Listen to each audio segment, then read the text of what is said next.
Hello and welcome to another episode of Having a Chat. My name is Tommy Kasher, and today I'm chatting with Lisa Alexander. Lisa Alexander, legendary netball icon and previous Diamonds coach. How are you? I'm very well, but I will add the AM to it because, Yes. Tommy, as you know, it's very important for me that I receive this honour this year on behalf of all the, netballers around the country as well, but also to publicise the honours because we do need to nominate more, particularly women in leadership positions and in sport. So that's why I've added it on there. Wait, Um, Lisa Alexander AM. can we talk about that? Because that's obviously in your Twitter handle, and I apologise for not introducing you correctly, Lisa. Let's touch on that. That's okay. How did that happen? Did someone just call you and give you the heads up? How does it all work? Yeah, no, it's actually the process began, I think, back, might have been even 2 years ago. It was actually one of the New South Wales netball board members spoke to me about the idea of putting me forward.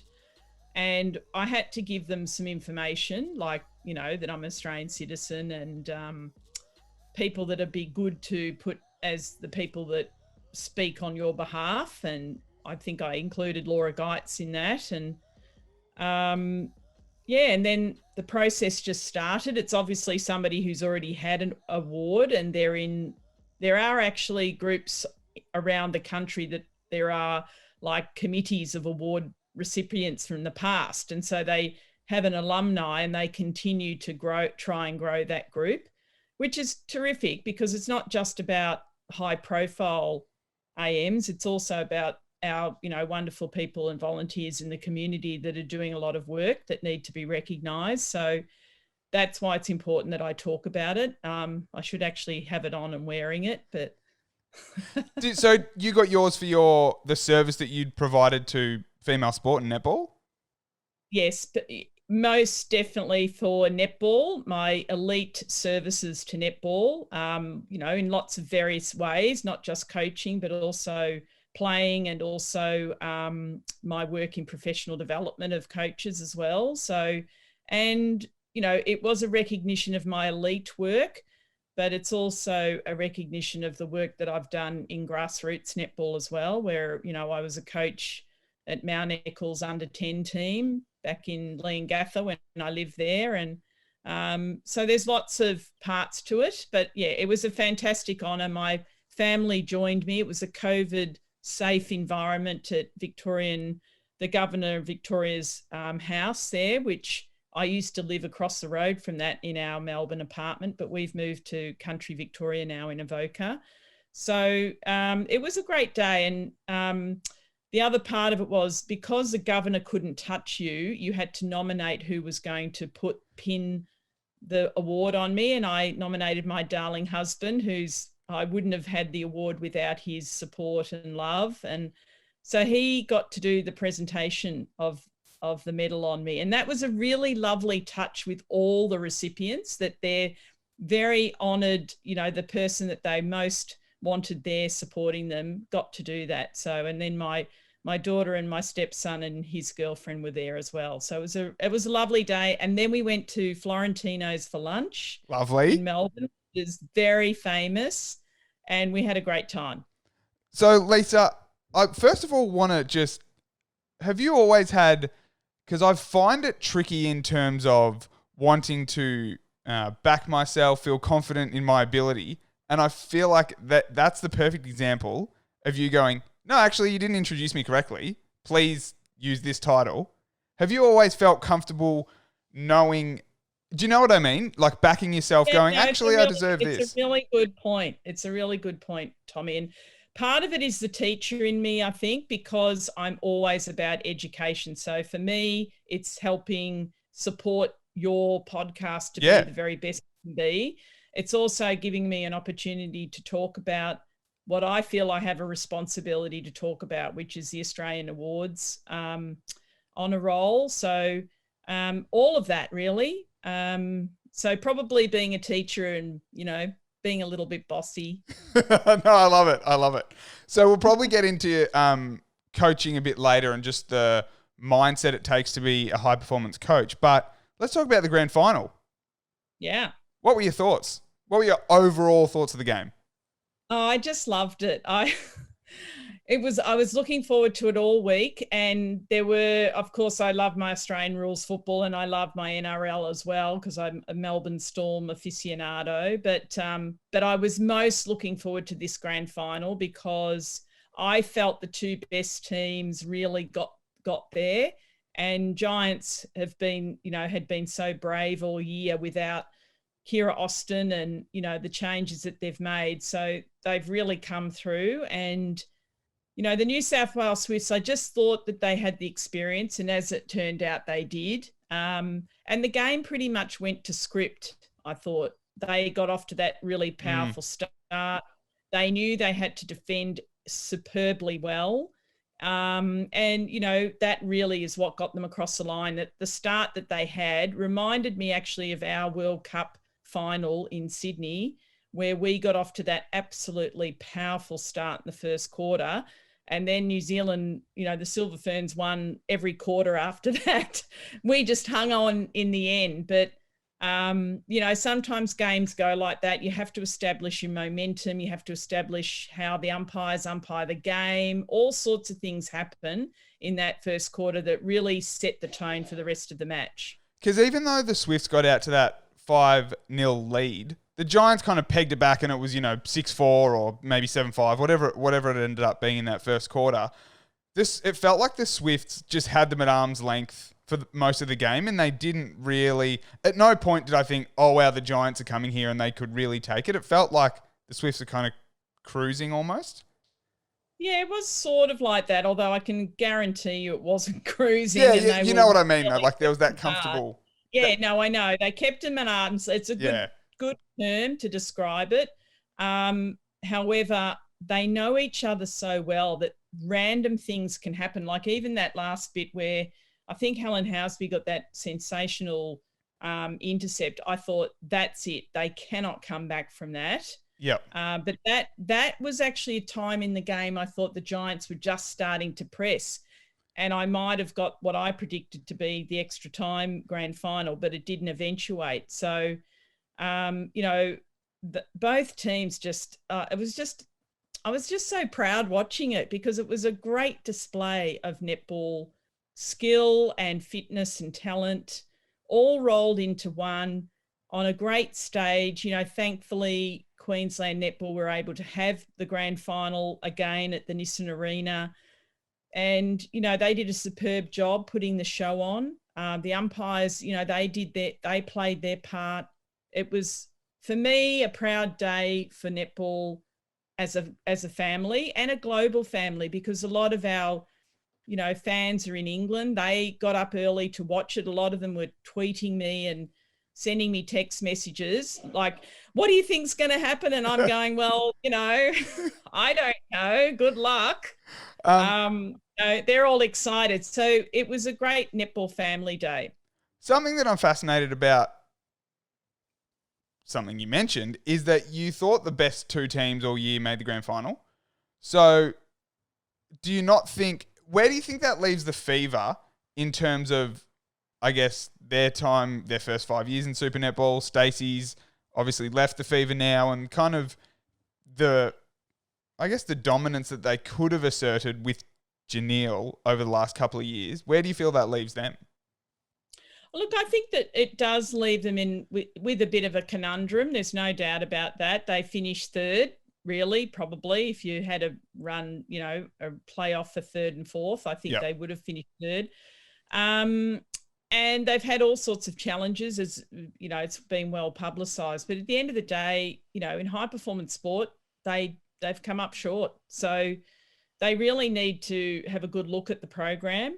They're going to have a new coach. So I'm assuming the new coach will come in and really pull it apart in terms of, there's some many good things about the program. I know that as the Diamonds coach in the past, I've worked closely with the Fever. But there are things they have to take on the chin that they're going to have to change. And that will be fascinating with the new league, what happens next year, new broadcaster, new coach, and they probably will have some new players. So it's going to be fascinating. Elite sport is so cutthroat, isn't it? Because obviously there can only be one premier every year, and Stacey's done, I guess, the best she can with the team she's got and the team she's picked. But to be constantly in the finals, to perform well, to have the best goal shooter, to have Courtney Bruce at one end, I, as a fan, look at like a neutral netball fan going, well, could she have done more? Like, they're pretty good. But at the end of the day, if you're not the one lifting the cup at the end of the season, it's really a fail. Well, yes. Tell me about it. 2019 World Cup. I could have said all the things I could say, which is, we still performed extremely well. I did try to say that after the game when I said that, we had to beat a really rampaging South Africa, and we knew it was the tightest ever World Cup. So even to win the semi-final is always, heart in your mouth stuff. And we finally got over the line and got into the final, and then it's a new game. But, just there are so many factors and part of it, and to just fall short by one goal, and then to be viewed by many in Australia, not everybody. I know there were many people that were very proud, but we were looked upon as losers. And there's no other way to say it. Do you think if you had have won that 2019 World Cup that you would still be coaching? Look, I think it would have gone towards quietening down some of the criticism around the program in an overall sense. There was a sense that I wasn't getting enough practice as a coach, which I still find that very, what's the word for it? Disrespectful, really. Really disrespectful, to be honest, because people just do not know they don't come with me every step of the way, and they don't understand the work that I do to be prepared to coach. And I ended up coaching as many matches as most super netball coaches, any case, when you put all the test matches together.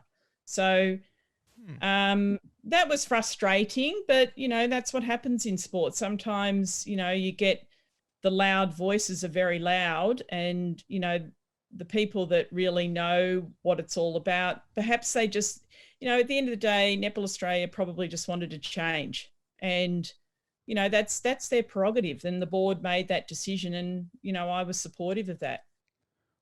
Do you think you were treated in the media at that time unfairly, given your record that you'd had? And you lost the World Cup by one goal. It's like, it's not as if we lost by 10 goals. I probably was by the netball media, to be honest. I have really good relationships with many of them. Netball Scoop, I'm now, practically working with, and, Jenny is great and really supportive. But in the end, there are a lot of those journalists who decided to turn. And I think it was a little unfair. Whereas if you ask journalists in other, in sports outside of netball, outside of often the insular world of netball, they were just scratching their heads. They didn't understand at all. Now I know, and that's what happens though in sport. Okay. Now I know you've put your hand up, and you talk me through the process with North Melbourne that rolled out. Was it start of 2020? Like, you put your hand up saying you wanted to go. Did you formally approach them or have a conversation? Yes, I did. Seriously. And for context, this is the North Melbourne AFL team when Reece Shaw left. David Noble's now coaching, but you put your hand up to coach the AFL side saying, I did. I'm keen. Yes, I seriously put my hand up. I reached out to the CEO and asked for what the process was, and he referred me to Brady Rawlings, the football manager, and that's what I did. And I put my application in, and I was told in an email that, thank you, it's fantastic. However, we don't think you've got enough industry experience, which I found interesting because I actually have more high performance industry experience than almost anybody I would have been up against. But what they're saying essentially is I don't have the football creds to do the job. And, I've written articles about this, the fact that these days, the reason coaches get the sack in these sorts of leagues is because of the relationships issues. They lose the players, they lose the board.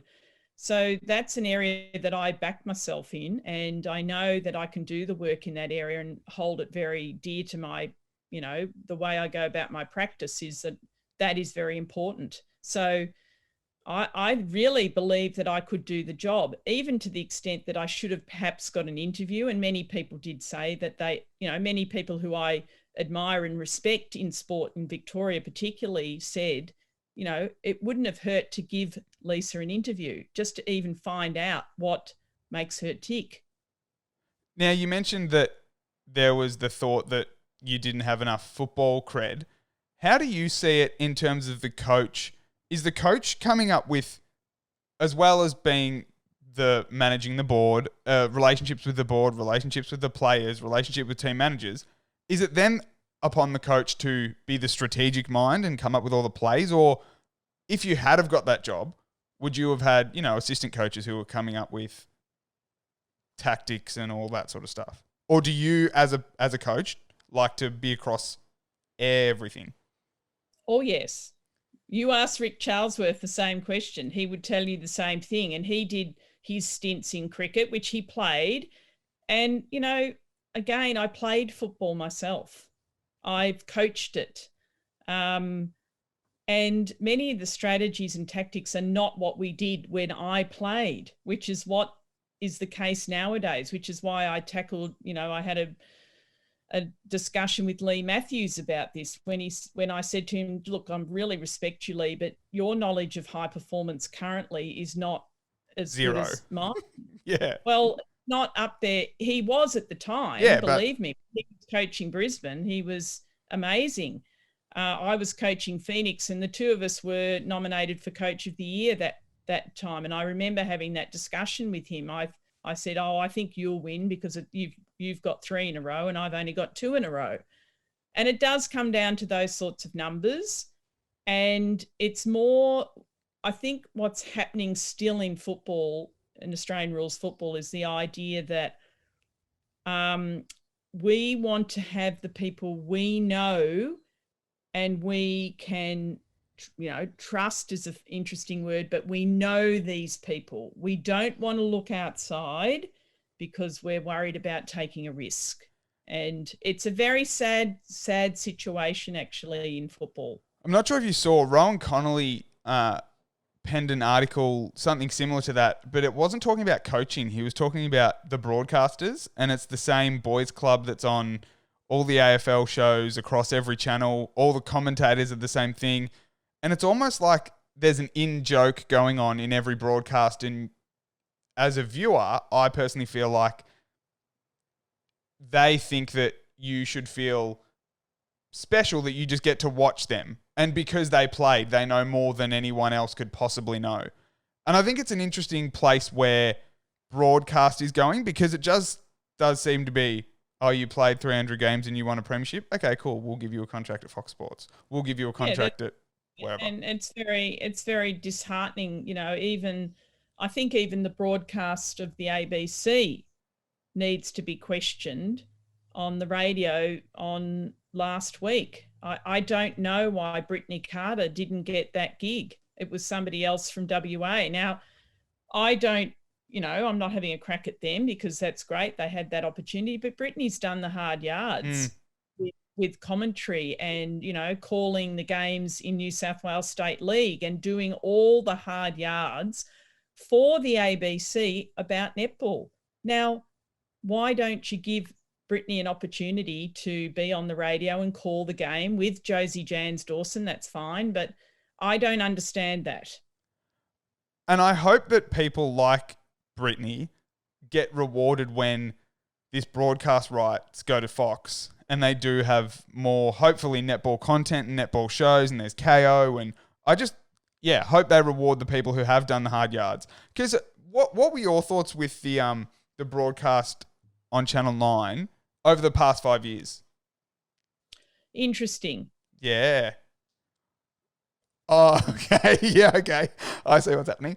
I just thought like, Look, I'll be honest with you, and the commentators know this. I've told Anne Sargent this because we were, Annie was a selector. I just don't listen to it because it annoys me so much that I can't listen to it. So I why? just turn it off. That happens sometimes in football and in rugby league as well. Yep. When I get really annoyed that I don't think the broadcasters, for me, are doing a good enough job to present the game. And look, all of us are very different. Some of us like the theatre of sport. So I always think the NRL commentators really get that going. I know that the Super Netball commentators had to do that. They were told by their EP. That's what they had to do. That was supposed to bring other people into the game, but all it did was annoy all the rock solid, and they used to call them the rusted on fans. Well, thank you. Those people are the ones that are paying the memberships. They watch netball. They play netball. Please don't treat them like, It's interesting that they still had like the rules coming up in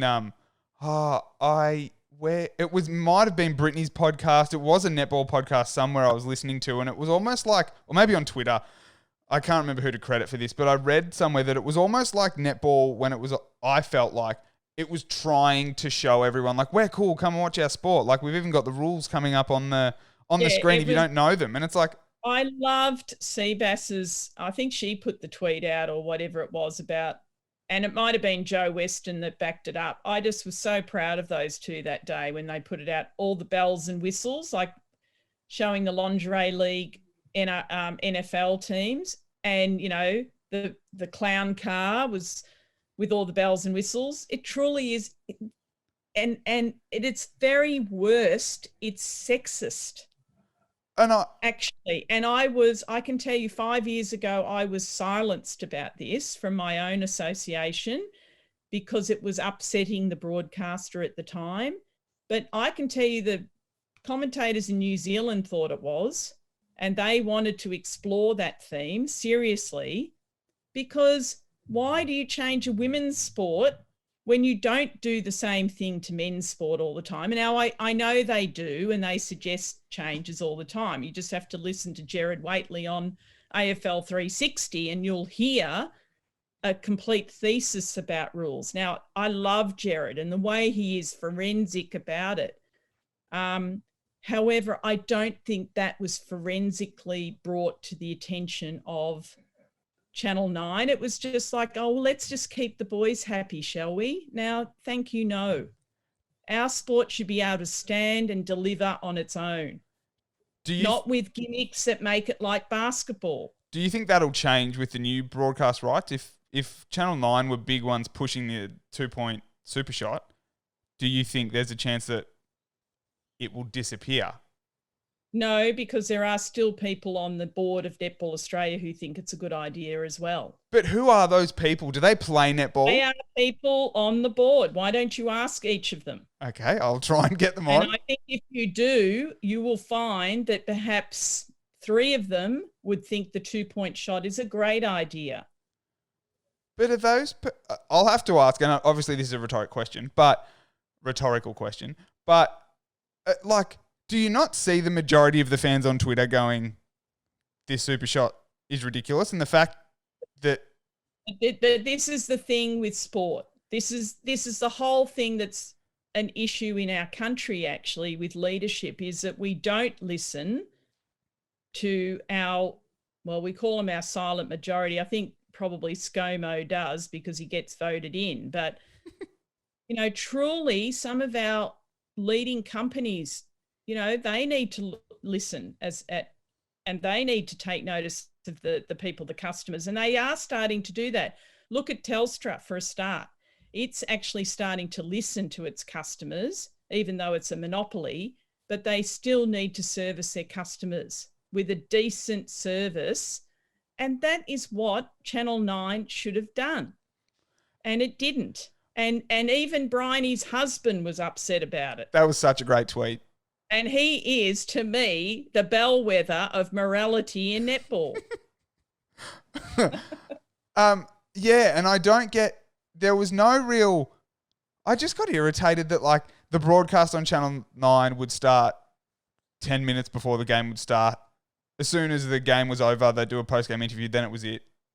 Yeah, Then look, it was definitely done on the, and I know, look, they didn't have a lot of money, yeah, okay, all the broadcast and production, and we should feel grateful that they did yeah, it. but But sorry, bullshit. I don't. No. Yes, I know that, but at the end of the day, it was a better deal than we had before, Yeah, where okay. we were having to pay production costs, okay, and this is the thing with our sport. We continue to say and be good girls and shut up and don't actually ask and want a decent bloody deal. We've got corporate Australia falling over themselves for our athletes because they are skillful, they're world class, they're physically superior, they are fantastic role models. Just listen to them all speak after the grand final. And everyone's surprised. I'm not surprised. It's because of the way they've been brought up by all of us in the netball family. Where do you think that leaves the future of the SSN competition in Australia? Look, I hope it evolves. And I really hope they take a leaf out of New Zealand netball and the fact that the ANZ, who went over there, our terrific sponsor we did have, and I'm not saying, look, Suncorp are terrific as well, and they've done a magnificent job in really going from grassroots to elite. And I've been so impressed with their company, the way they've done that. But also, we've got to have a look at New Zealand. They are doing it so well. They really looked at themselves in the mirror 5 years ago and made some big changes. And one of them was to make sure that their league was able to produce silver ferns, that their juniors got opportunities in their league, that they played the rules of the game that actually are played at the international level. Oh boy, that's, and also they had a league underneath the Beco League, which actually prepared the next layer. Now that is true high performance and looking after your pathway. And they've always had more money than us, truly, in netball. Their players have been paid for a lot longer than we have. And they've also been contracted. The Silver Ferns are contracted, first of all, as Silver Ferns. Second of all, their club, whereas we are very different. So do the players just get extra payments if they make the Diamond squad?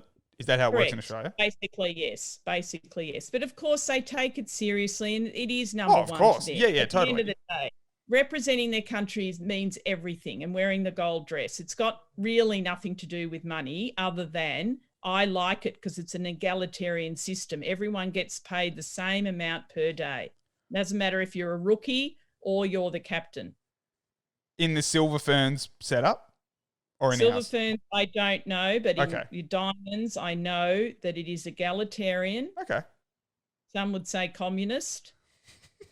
But I think it's terrific because it's a team sport. And of course, the players that get all the accolades and all of that stuff, they get higher levels of sponsorship, etc., which is the way it should be.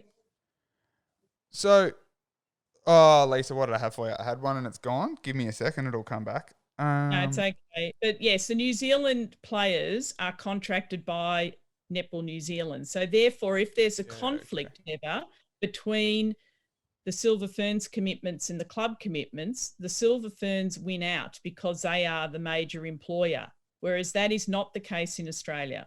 Does someone like, I guess, a previous Diamonds coach, does Stacey Marinkovic, who, I guess the point of Suncorp Super Netball, rather than, obviously it's an entertainment product, but it's to produce Australian netballers to play for the Diamonds, to, again, elevate the standard and level and eyeballs on netball. When Super Netball are making decisions like, we're going to introduce timeouts, we're going to introduce super shots, things that aren't, I just want to go back and reference what you mentioned before, that New Zealand play the rules in their league that is played in international netball and we don't. Isn't there someone saying, hey, maybe we should play the same rules as international netball? Well, I'm hoping that head of high performance would be, Stacey West, within the organisation, but she's only one voice. And the problem is that the board get to say a lot about it. There's also a technical committee, and even the players' voice is not listened to. That an example of was when the 2-point shot was brought in so quickly last year. The players didn't even know. They were all told 24 hours before or whatever it was. It was laughable the way that was brought in. Do you think that showed in the last series against New Zealand? Absolutely. There's no doubt in my mind. I knew even with our rules of the timeouts, that was making a big difference to our performance because New Zealand didn't have timeouts. So therefore, we had a situation where our players were used to having their quarters in half because they would always have a 2-minute timeout from their coach that called the timeout often, and it was a momentum shifter. So I had to reprogram, and all of us had to work on that.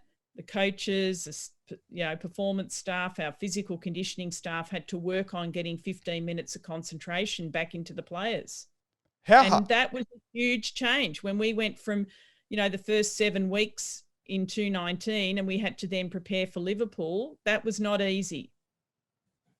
What kind of things were you doing at that stage to recondition them? Can you take us behind the curtain in high performance? We were trying very hard, and this is the other part of the problem was at the time that we couldn't tell the clubs what to do. We had to influence and encourage and work together when we had no power over the athlete. So if there was an argument, and there was one argument, and I'm not going to name who it was, it'll come out in a book later on, but that player was not prepared physically for 15 minutes of netball. So therefore, what can we do? Their staff say she is, we say she's not. So there was what we call a dilemma.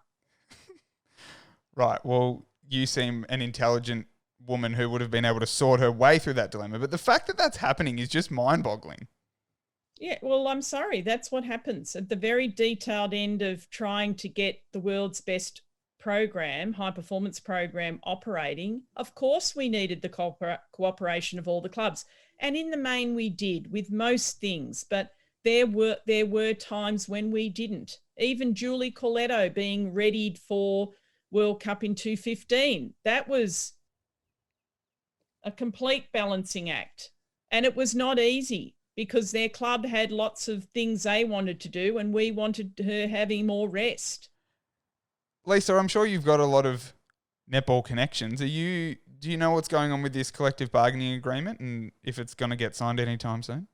I really don't. The only couple of things I've heard from people who are kind of in the know are that it's not looking great. Well, that's not good. What does that mean if they don't sign something? Well, there's a disagreement about money. So, if that's the case, it's not easy to just. I think it may need some arbitration by someone, mediation or something. Would you coach netball again in Australia? Yes, if I'm asked, I'd probably look at it. So you haven't been asked yet, though. Would you coach? So you would coach Super Netball again if you were asked? Look, I've had 3 positions that have come available, and I was started in the process of one. Well, the Firebirds thought that I did start in the process. I actually didn't. Right. I was sought out to apply for it, and I considered it, but I said no. I looked at the Collingwood job last year and got past the first interview and then reconsidered because, look, there were just a few things in my personal life that I don't really want to go into that just didn't suit at the time. Sure. And then, I looked at the Fever job, but it didn't interest me at this stage again in my personal life. Can't see yourself sunning yourself on a beach over in Scarborough or Cottesloe or anything? Oh, well, I love Scarborough. Yes, that would have been very attractive. But no, I think that netball and me in Australia need to just have a little break for a little while, perhaps. Right. Well, I see you mentioned before we started recording, you are wearing a VIS jumper. Are you Yes. doing work with them at the moment, or is that like an old jumper? I am on the board of the VIS, so I am working, yes, for the Okay. VIS. So being on the board means, particularly in this COVID time, the past 2 years has been a fascinating situation. So yes, I know all about the netball program, but I'm not allowed to say anything. Yeah, of course. Um, I knew quite a way before that Simone had already been appointed because board members know these things earlier. Right. So we're delighted that we've got Simone back. And of course, I barrack for the Vixens. I've made that very clear. And, I feel like I've got a really good contribution to make to the board in the performance area. So as a coach. And so, we're supporting all the Paralympians at the moment, all the Olympians. So it's been a great thing for me because I'm a sports fan. So I love it. What teams do you support in the AFL and the NRL? I support Hawthorn in the AFL. Yep. And I was not happy about Clarkson leaving, and the way it was done. However, we'll move on. I do really like Sammy Mitchell because, I've seen him develop as a coach and I've actually known about a bit of the work he's done in the background to get himself ready. And I do admire that. I love Craig McRae. I think I could almost barrack for Collingwood based on the fact they put Craig McRae in. That's a big call. It is, but they've done the right thing. Lisa, I'm a mad Carlton supporter. Can you put your hat in the ring for their job? It came out today that Ross Lyon withdrew, so... I haven't been approached. I've even said to people in my management company that I would have participated on the coach selection panel or their review. I've done quite a few reviews now, which I've really enjoyed doing. And there's still this, I'm just only know football. And, they don't know what they don't know. Whether they're scared of taking a risk, I have no idea. Or they're just scared of all the trolls in football that just keep on piling on when there's something different. Well, the definition of insanity is doing the same thing over and over again and expecting a different result. So I don't know why they wouldn't go to a different sport and get a high-performance elite coach. Just maybe they've got some ideas. I hear what's his name? The big guy on AFL 360. He used to play for them. The blonde guy. Oh, Mark McClure. Oh, sorry, Mark McClure. I know who Mark McClure is. And, I know David Parkin and he knows me. Oh, David Parkin, right, yeah. It wouldn't be such a bad idea to have someone who has a bit of recent experience as a coach at the highest level, who's got an 81% win-loss ratio and had it at the same one at Melbourne Phoenix as well, I might say. I know a bit about it. And I was part of the coach selection panel for the Brumbies, actually, a few years ago, which I love doing. And Dan McKellar is still coaching them, and he just won a premiership. Wow. Go figure. Lisa, oh mate, I actually love your attitude. It's fantastic. And from this short conversation, it's really annoying. So just that, and that's partly why I won't be accepted in the boys' club, because I call them to account, and I don't have any, I don't have any problem doing that as long as I'm making the way for women that come after me to get this opportunity and don't have to fit into a box. Pick coaches because they're the best and then they're most talented at doing what they do. I know I can coach young men. Just give me an opportunity. I think it's so irritating. I look at different things thinking, oh, I should have got this job and I should have got that job. But seeing your resume and hearing you talk like I'm interested in doing all this high performance stuff, but no one's looking at me. I feel an iota of what you feel with your resume. So, I mean, hopefully, I'll clip some bits, I'll put it on social, and hopefully, we can get you a coaching job somewhere. You never know. You never know. Lisa, just a couple more I want to finish on. A couple of questions came from Twitter, the netball Twitter Yes, I community. saw them. Now, if they want my bolognese recipe, I may put it up on Instagram. Now, you threw me at the start. Normally, my first question to everyone is, what did you have for breakfast? But I also did want to reference your bolognese. That looks great. Do you enjoy getting in the kitchen? Absolutely love it. My husband is a much better cook than me because he's much more creative. I like recipes, but he's taught me that bolognese recipe and I've added to it over the years. And the secret ingredient is Mark Summerfield tradition wine, red wine. It goes into it like, Yeah. and it's fabulous and it tastes so good. Now, you mentioned your husband is a bit more creative. Are you a by the recipe by the minute? My partner, Maddie, is the exact same. And if it says brown the onions for 5 minutes, there is a timer for 5 minutes, and then the next step can't happen until... That's me. I love times. Give me times. Structure. I'm a happy girl. Okay, Lisa, let's get to these Twitter questions. So there's two that I picked out. Andrew Walton asked, which coaches from other sports do you admire? Oh, look, I love Eddie Jones. I've just always admired him and sort of watched his career. He's got a similar background to me. He's also a maths teacher like I am. And I just love the creativity he brings to coaching. And I've also admired Gareth Southgate this year too, the way he's gone about his work. He's brought a lot of pride back in representing England in football, and the fact that he came up with the 21s, he coached the 21s, and he's brought a lot of those players up into the Opens. I've really loved that.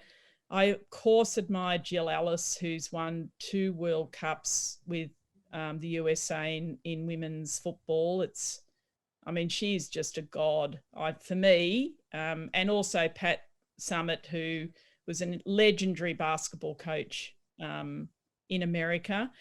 And of course, I just love Vince Lombardi. I'm in awe of him. I'd love to have met him, the Green Bay Packers, general manager and coach. And what he developed there at the Green Bay Packers, I reckon Tasmanian football can do the same.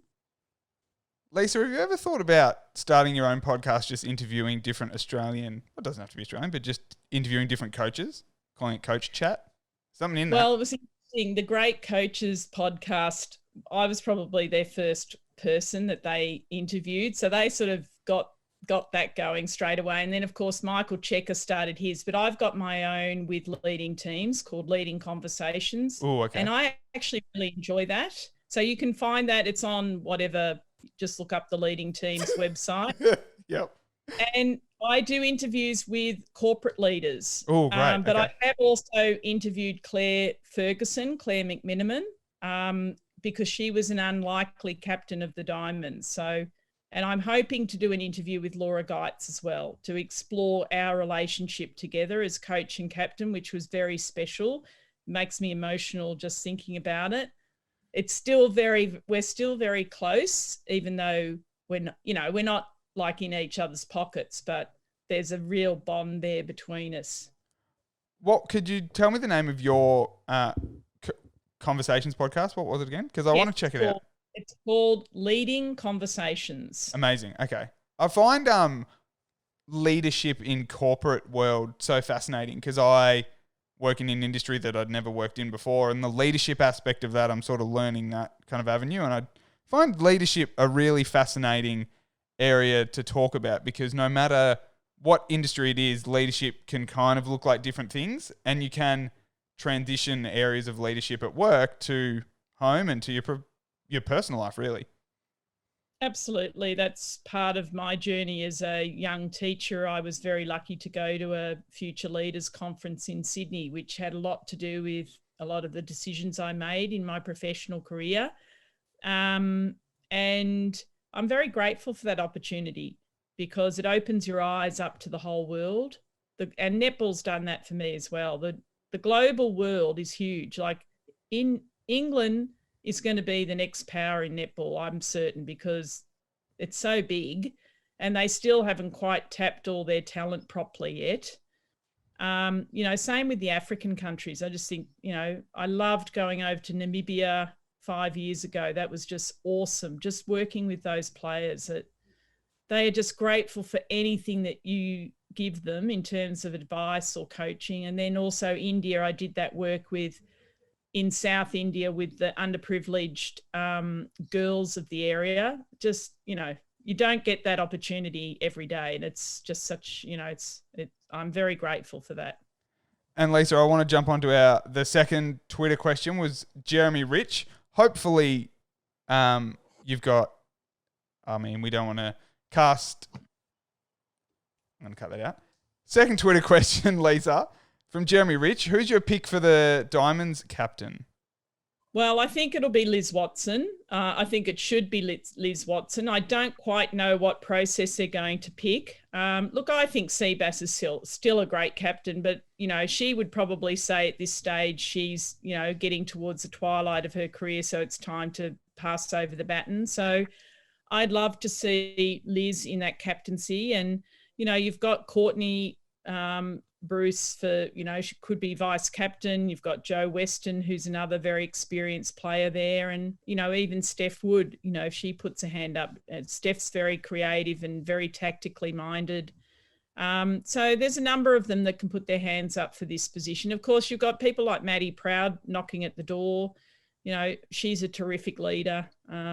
Paige Hadley, the same. So there's enough leaders in that group to take over and really drive this team forward. It'll be interesting with Caitlin Bassett's injury for the next upcoming series with a bit more pressure on Cara Conan. Thoughts? Yeah, look, they're different players, and the great thing is that Cara can play in front of Seabass too. So I think that provides terrific variety. I don't think Cara should fear that at all. I think she should embrace it. The fact that she can play goal attack and goal shooter provides so much more variability to the team. So I think it's a great thing. Fantastic, Lisa. That's all I had for you. I came in with a few different topics and we talked for a while, so I really, really appreciate your time. I thought it went really well. Well done. Thanks, mate. But Lisa Alexander, thank you so much for having a chat. Thank you. It was terrific. I enjoyed it.